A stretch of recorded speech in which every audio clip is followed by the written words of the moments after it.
Hi, I'm Rick. Good to see you again. We're talking about the superstar leadership model, good boss, bad boss. Which one are you? And just wanted to make a note that there are 31 chapters in here, so it's got 31 different things you can read and study and apply over a month period of time to help improve your results as you work with people. Or you can read this like any book, or you can go to it and say, hey, there's a couple things I'm working on, and just go to those chapters and work on it. For example, there's one in here about how to deal with conflict, which is a key thing in organizations, to be able to do that constructively. But let's go back to the key points, the messages we've had in the last couple times we've talked. And the one I want to address this time is how effective are managers? And what we did is we went out and looked for the research out there, read all the books that are out there. And by the way, there are great leadership resources out there today.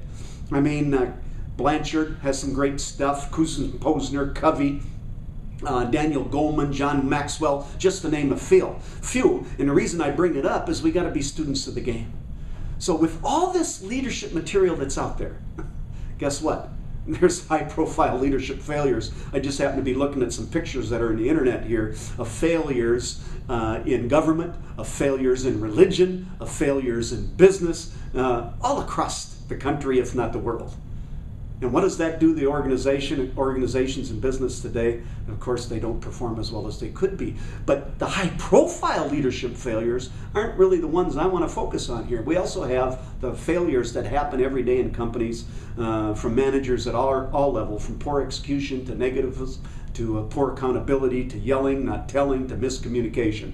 So, how effective are managers? Back to that question. Did you know 50% of managers fail in their jobs? 50% of managers don't know that when you improve service quality, you can reduce costs. 50% of managers don't understand that praised behavior will be repeated. Did you know that 60% of managers didn't think it's right to brag about an employee in front of others? And 2/3 of managers in organizations today don't set goals with their people. They don't have a plan for them. And then 70% of managers don't know the best way to solve an employee problem is through a mutual decision-making discussion process. By the way, did you notice the statistics? They're getting worse.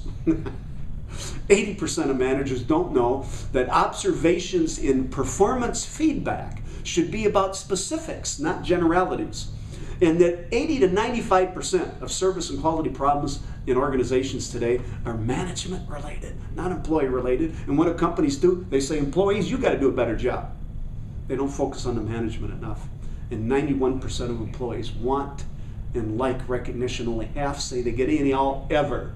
Now let me ask you a question. How would you rate managers? This is managers in the universe of all managers in the world. How would you rate them? Did you give them an A? Did you give them a B? How about a C? Most people we've asked that question of will give them a D or an F. So what we have here is high-profile management failures throughout all levels of an organization day to day. There's got to be a better way. In fact, there's a quote that says, losing, if at first you don't succeed, failure may be your style. And unfortunately, many managers have that as their approach to business every day. We got to do better than that. And we'll talk more about that next time. Stay tuned.